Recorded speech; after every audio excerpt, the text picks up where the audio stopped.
So, Sam, tell me a bit about your work with Apathy is Boring. Sure. So my position is the research and evaluations manager. So effectively what my job is to evaluate the impact of our programs, but also do sort of research as to like broader trends among young people, specifically as they relate to civic engagement and democratic participation, and feed that into our programs and into our campaigns. So I'm sort of on both ends of the development process. So, why do you think it's so important to get young people to vote, and how can we keep them motivated to stay engaged in elections? That's a good question. So I think the importance of voting is kind of it's a question of it being a part of a bigger problem, right? So if people aren't voting, if citizens aren't voting, then democracy doesn't work. But it's also essential for diverse groups to participate in voting and our democracy more broadly, because it's essential if we expect our democracy to be responsive to those diverse realities, right? And the issue with young people, it's not necessarily a question of attitude. Young people tend to be actually slightly less cynical about politics than older generations, and they also care quite deeply about issues in their communities, in in their lives, their day-to-day lives. The issue becomes it's a question of behavior. So despite the engagement that they have in other areas of their life, young people aren't turning up to actually vote. And it's part of this sort of negative cycle of young people not showing up, politicians not paying attention to young people, which further exacerbates the youth turnout problem. So what we're trying to do is actually break that negative cycle and create sort of a broader systemic change that allows young people to feel engaged by our political systems. That's cool. So you're the research manager, like you said, right? Yes. It looks like young people are starting to get more engaged. In the 2015 election, there was a spike in youth voting. So based on what you've been seeing so far leading up to this election, do you think that this will become a trend, or do you think that was just a one-time thing? So it's difficult to say without a second data point, right? But we are optimistic. We hope that in this election, given the turnout we've seen in areas like the climate strikes, for example, or in sort of more broad activism, we're hoping that that motivation that young people feel translates into electoral participation. However, there's no silver bullet, right?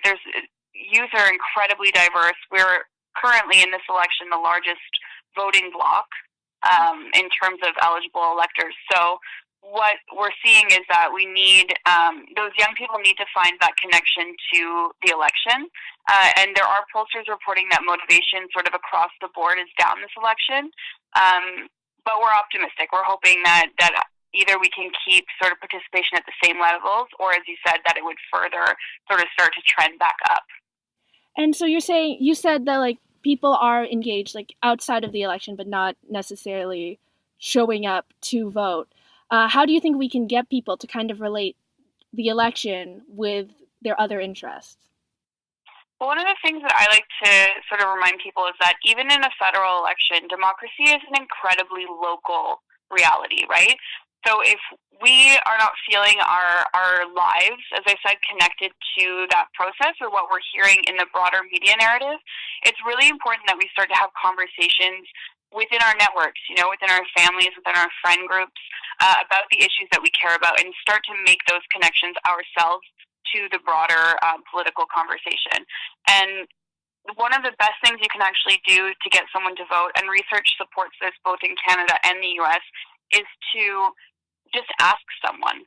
You immediately increase their likelihood of turning out just by asking them to do so. Not everyone has had someone look at them and say, "Hey, I want you to have your voice heard. Come vote on election day. Come join me at a protest. Let's go to a town meeting." There's so many different ways. Let's call our MP. There's so many ways that young people can get involved. But sometimes it's a question of accessibility and whether or not young people feel those spaces are open and accessible for them. But can really start on a local level, and then that engagement can grow into different areas. Okay. So yeah, you were just talking about like different types of engagement outside of just voting. So you were talking about how you're optimistic about hopefully the spike in the 2015 election being a sign of it becoming a trend. So if it does become a trend, let's keep our fingers crossed, How would we get, what would we tell young people or youth is the next step to staying engaged in with their civil responsibilities? So yeah, as you said, that's exactly right. Voting really is just sort of one aspect of civic engagement. There's a whole ecosystem of ways that we can get involved, and I think often a lot of the ways that young people choose to engage and are showing up in numbers often get discounted as sort of being less important form of engagement.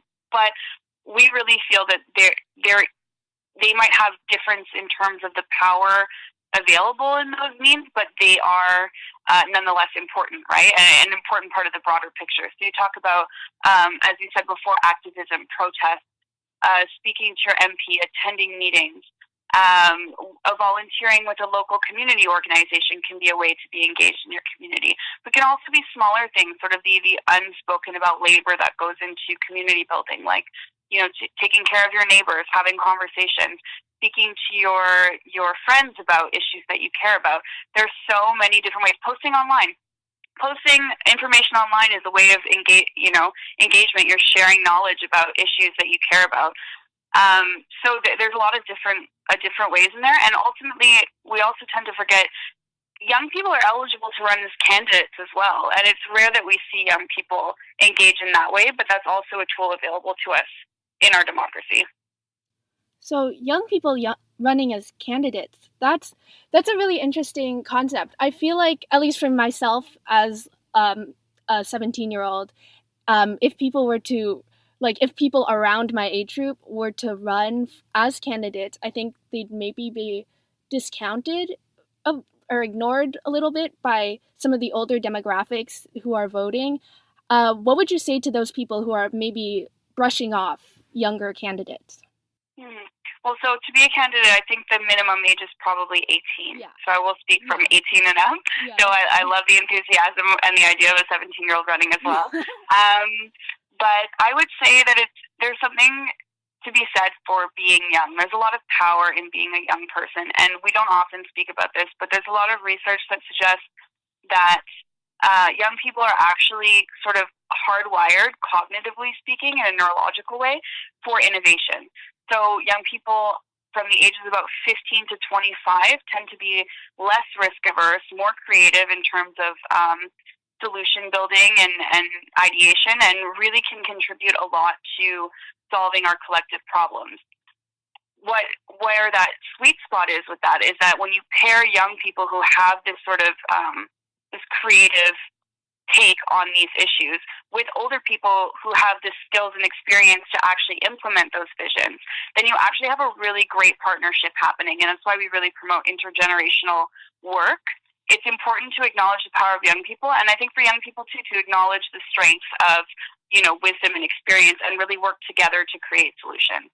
So youth candidates accomplish that quite well, because most of the people who are in office are older for the most part, but bringing that fresh set of eyes, those fresh ideas into that space can really create an innovative environment.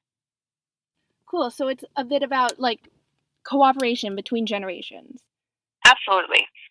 That's a really good lesson, I think, to take away from this, is definitely the idea of a greater community. So anyways, that's all the time we have. Thank you so much for speaking with me.